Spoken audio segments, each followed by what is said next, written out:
Hello, good morning, students. So, we meet yet again for the session of Business Communication, Unit number 7. We had completed with order letters. We had also studied some conditions of acknowledgement letters or reply to order letters. Now, still three letters are left for reading that we will continue. Okay. In reply to order or acknowledgement letters, we have to start with question number 15. Cancelling an order giving convincing reasons. ઘણીવાર એવું થાય છે કે તમને order મળી ગયો હોય છે, પ્લેસ થઈ ગયેલો હોય છે, રાઈટ? પણ સામેવાળા તમારે ઓર્ડર કેન્સલ કરવો પડે છે કંઈક રીઝન્સ આપવાથી, ઓર સામેવાળા પણ કેન્સલ કરી શકે છે. તો એવી રીતે તમારે લેટર લખવાનો છે. So, in your textbook, open page number 182, question number 15, cancelling an order giving convincing reasons.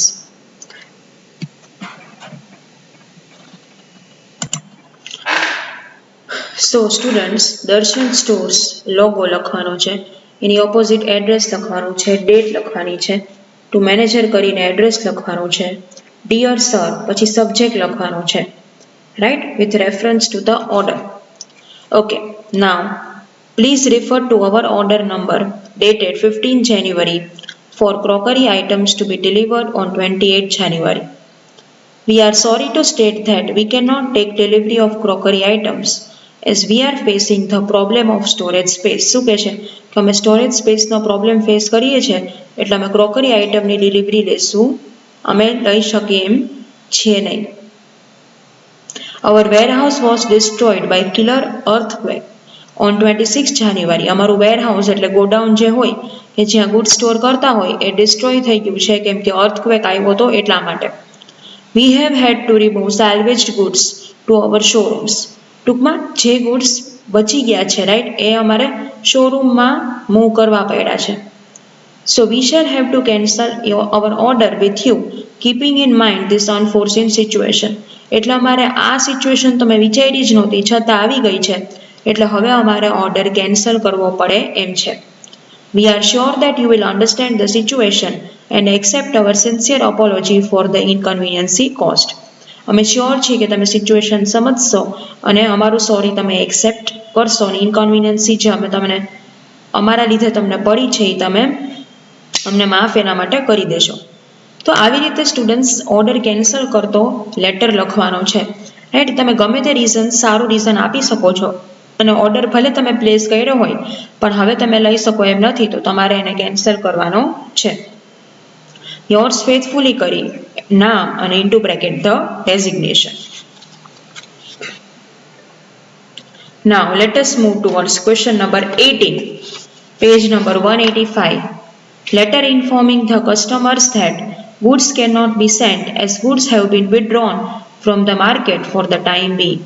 તમે કસ્ટમર્સને લેટર લખો છો ઇન્ફોર્મ કરતા કે હવે માર્કેટમાંથી ગુડ્સ થોડાક ટાઈમ માટે વિથડ્રો થઈ ગયા છે, રાઈટ, એટલા માટે તમને મોકલી શકશું નહીં. હવે તમને ઓર્ડર તો મળી ગયો છે પણ હવે તમે શું કરો છો? સપ્લાયર એમ વિચારે છે કે ઓર્ડર સેન્ડ કરતાં પહેલાં એમ લેટર લખે છે કે અમે તમને આપી શકશું નહીં કેમ કે જે ગુડ્સ તમે મગાવ્યા છે એ થોડાક ટાઈમ માટે માર્કેટમાંથી વિથડ્રો થઈ ગયા છે, કંપનીએ જ પાછા ખેંચી લીધા છે એટલે તમારો ઓર્ડર અમે ફૂલફિલ કરી શકશું નહીં.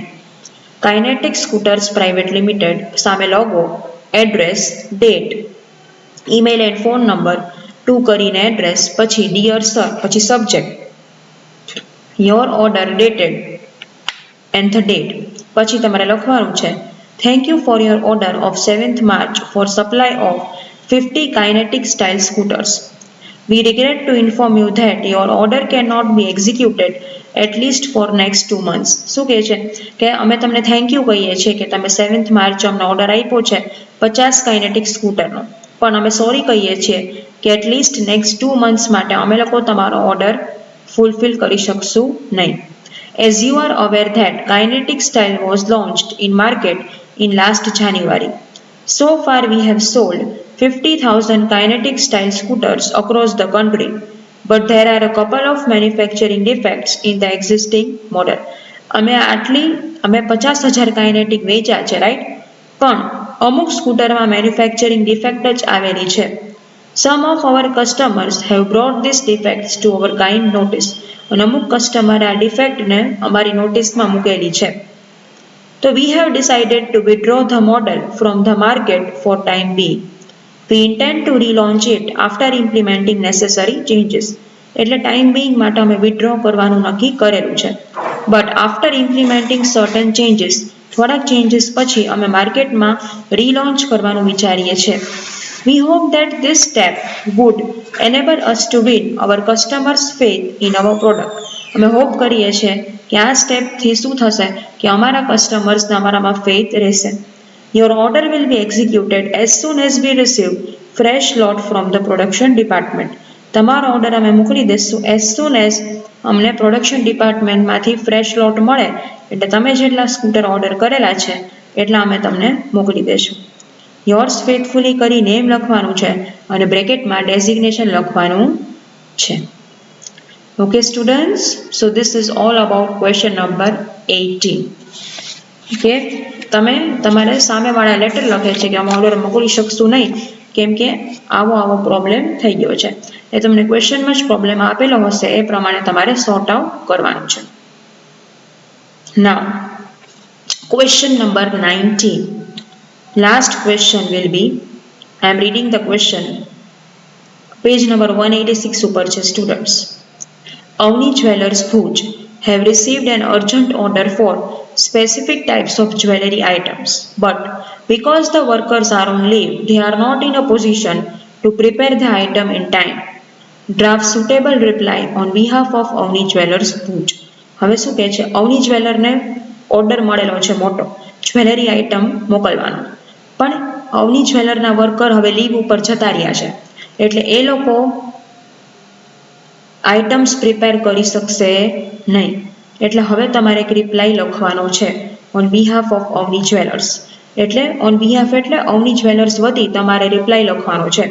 તો હવે તમારે અવની જ્વેલર્સ નામ આપવાનું છે, લોગો ડ્રો કરવાનો છે, અને પછી ટુ કરી એડ્રેસ લખવાનું છે અવની જ્વેલર્સનું, ડેટ લખવાની છે, અને પછી ઇનસાઇડ એડ્રેસમાં ટુ કરી ધ મેનેજર પછી એડ્રેસ લખવાનું છે.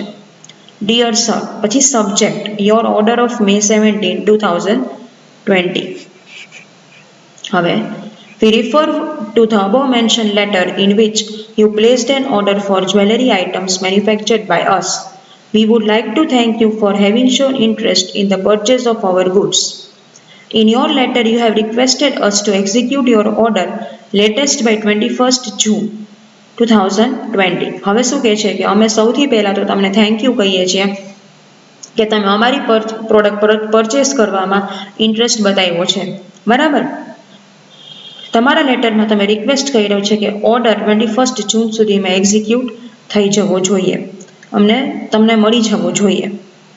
But we regret two inform you that we are not in a position to execute your order in time as the workers of our company are on indefinite strike. We are trying our level best to find amicable solution of the problem. હવે શું કહે છે, અમે તમને sorry કહીએ છીએ કેમ કે અમારા વર્કર્સ ઇનડેફિનેટ એટલે કંઈ નક્કી નથી કેટલા ટાઈમ સ્ટ્રાઇક માટે વયા ગયા છે, ઘણો ટાઈમ સ્ટ્રાઇક માટે જતા રહ્યા છે. અમે લેવલ બેસ્ટ ટ્રાય કરીએ છીએ કે એક સોલ્યુશન ઉપર પહોંચીએ. However, we are not sure about the time it will take to resume production. However, અમે શ્યોર નથી કે પ્રોડક્શન ક્યારથી પાછું ચાલુ થાય, એટલે અમે તમને કોઈ જાતની ગેરંટી આપી શકીએ નહીં. તમારો ઓર્ડર તો મળી ગયો છે પણ અમે અહીંયા ઓર્ડર પ્રોસેસ કરી શકીએ એમ નથી. We request you either to give us extension of time or to cancel your order. અમે રિક્વેસ્ટ કરીએ છીએ કે આઈધર તો અમને ટાઈમનું થોડુંક એક્સટેન્શન આપો ઓર એલ્સ સાવ ઓર્ડર કેન્સલ જ કરી નાખો, રાઈટ. શું કહે છે કે આઈધર અમને થોડોક વધારે ટાઈમ આપો કે અમે લોકો પ્રોડક્શન કરીને તમને મોકલી શકીએ, અને આઈધર ઓર્ડર કેન્સલ કરી નાખો. We hope you will understand the situation and cooperate with us. અમે એવું હોપ કરીએ છીએ કે તમે સિચ્યુએશનને સમજશો અને અમારી સાથે કોઓપરેટ કરશો. Yours faithfully J.K. Malhotra and into bracket marketing manager. Okay students, so I hope now you are clear with all the type of acknowledgement letter. કે acknowledgement letter કેવી રીતે લખવાના, શું કરવાનું, રાઈટ. અહીંયા આપણે ચાર ટાઈપના લેટર્સ પૂરા થાય છે અને આપણો સિલેબસ સ્ટુડન્ટ્સ કમ્પ્લીટ થાય છે. મેં અહીંયા અમુક જ લેટર તમને રીડ કરાવ્યા છે, કેમ કે જે મને લાગ્યું કે અલગ કેટેગરીના છે એ મેં તમને રીડ કરાવેલા છે. બાકી તમારી ટેક્સ્ટ બુકમાં બધા લેટર આપેલા છે, તમારે બધા લેટર રિફર તમારી જાતે કરવાના છે. ઇન કેસ તમને કાંઈ ડાઉટ હોય તો યુ કેન કોન્ટેક્ટ મી, પણ જનરલી લેટરમાં ઓલમોસ્ટ ફોર્મેટ મેં તમને આપી દીધું છે and everything is crystal clear. Well, I don't think there are any doubts. Still there are any doubts, you can contact me. So here we completely wind up with our SEM 3 business communication syllabus. Okay students, હવે important questions હમણાં next લેક્ચરમાં પછી હું તમને આપી દઈશ. પણ એવું જરૂરી નથી કે તમારે ખાલી ઇમ્પોર્ટન્ટ ક્વેશ્ચન ઉપર જ ફોકસ કરવાનું છે, તમારે બધા જ ક્વેશ્ચન ઇમ્પોર્ટન્ટ ગણી અને કામ કરવાનું છે.